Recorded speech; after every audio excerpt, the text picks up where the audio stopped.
আসসালামু আলাইকুম everyone, welcome my blog rabbit agro. So বরাবরের মতো আমি এমডি আসাদ হাজির হয়েছি নতুন একটি আপডেট ব্লগ নিয়ে।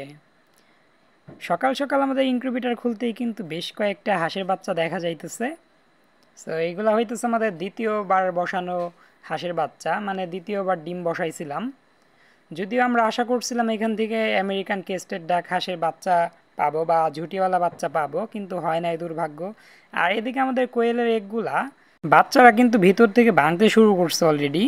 আজকে বিকেলের আগেই মনে হয় সবগুলো বাচ্চা বের হয়ে আসবে, যদিও দেখা যাইতেছে না ক্যামেরায় ভালোভাবে। সো সবগুলাই কিন্তু অলরেডি ভাঙতে শুরু করছে। এবার হইতেছে আমাদের সবচাইতে বেশি কোয়েলে বাচ্চা উঠবে, প্রায় 40 থেকে 45 পিসের মতো। যদিও ডিম অনেক বসানো হয়েছিল, কিছু ডিম কিন্তু 20 ডিম ছিল না, সেগুলো মারা গেছিল। যাই হোক, পরবর্তী ডিমগুলা থেকে আমরা আশা করি ভালো হ্যাচিং রেট পাবো। আর বাচ্চাগুলা কালার কিন্তু অনেক সুন্দর হয়েছে। টোটালি 8টা বাচ্চা উঠছে, যদিও আমরা 10টা ডিম বসাইছিলাম। ইনকিউবেটরটা একটু বন্ধ করে নিলাম, যেহেতু বাইরের ঠান্ডা হাওয়া কিন্তু ভিতরে ঢুকতেছে। বাচ্চাগুলো সবগুলাই মাশাআল্লাহ অনেক সুন্দর হয়েছে, আর গ্রোথ কিন্তু ভালো। যেহেতু আমাদের ডিমগুলার সাইজ একটু বড় বড় ছিল, র্যাবিট অ্যাগ্রো ঘরে নিয়ে যাই। যেহেতু ওদের কিন্তু এই ঘরেই রাখা হবে। সাধারণত আমাদের সব পশু পাখি কিন্তু এই ঘরেই থাকে। একদিন বয়স থেকে কিন্তু যতদিন আমাদের র্যাবিট পরিবারে থাকার কথা, র্যাবিট অ্যাগ্রোর এই ঘরটাতেই থাকে সবাই, কেবলমাত্র ভেড়া ছাড়া। আমাদের ভেড়াগুলাই কিন্তু একটু অন্য ঘরে থাকে, আর সবগুলাই কিন্তু এই ঘরে। আর এখানে কিন্তু আমাদের অলরেডি 10 দিন বয়সের 2টা বাচ্চা আছে। 4টা না 5টা ডিম বসানো হয়েছিল, শিওর মনে নেই।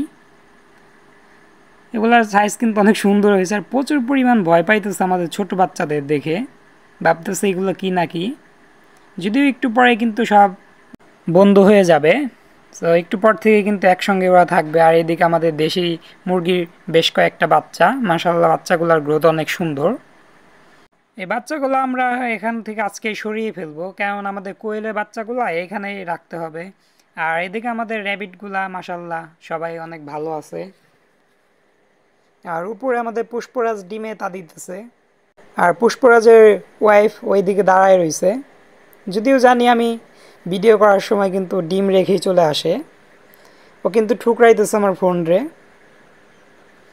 আর এই ঠোকগুলা দেওয়ার কথা ছিল আমারে। আর উপরে কিন্তু আমি ভালো একটা সিস্টেম করছি কোয়েলের জন্য, একটা উপযুক্ত জায়গা করছি অবশেষে, যেন আমাদের স্ত্রী কোয়েলটা ডিমে তা দিতে পারে। জানি না শেষ পর্যন্ত তা দেবে কিনা, চেষ্টা করতেছে অনেক দিন যাবৎ। আর এগুলো হইতেছে নতুন জোড়া আমাদের কবুতরের। আর নিচে আমাদের ময়ূরী এবং ব্ল্যাকটারে কিন্তু দেওয়া হয়েছে, এখন থেকে ওরা এইখানেই থাকবে। যদি অনেক দিন যাবৎ চেষ্টা করতেছি, কিন্তু কবুতরে আমি সাকসেস হইতে পারতেছি না। যদি বাকি সবগুলাই কিন্তু সাকসেস হইতে পারছি আলহামদুলিল্লাহ, কেবল কবুতরে কিন্তু এখনও সাকসেস আমি হইতে পারি নাই। 3-4 বার কিন্তু অলরেডি আমাদের ময়ূরী ডিম দিছে, কিন্তু দুর্ভাগ্য একটা বাচ্চা আমরা দেখতে পাই না এই পর্যন্ত। যাই হোক, ফিউচারে হয়তো পাবো ইনশাল্লাহ।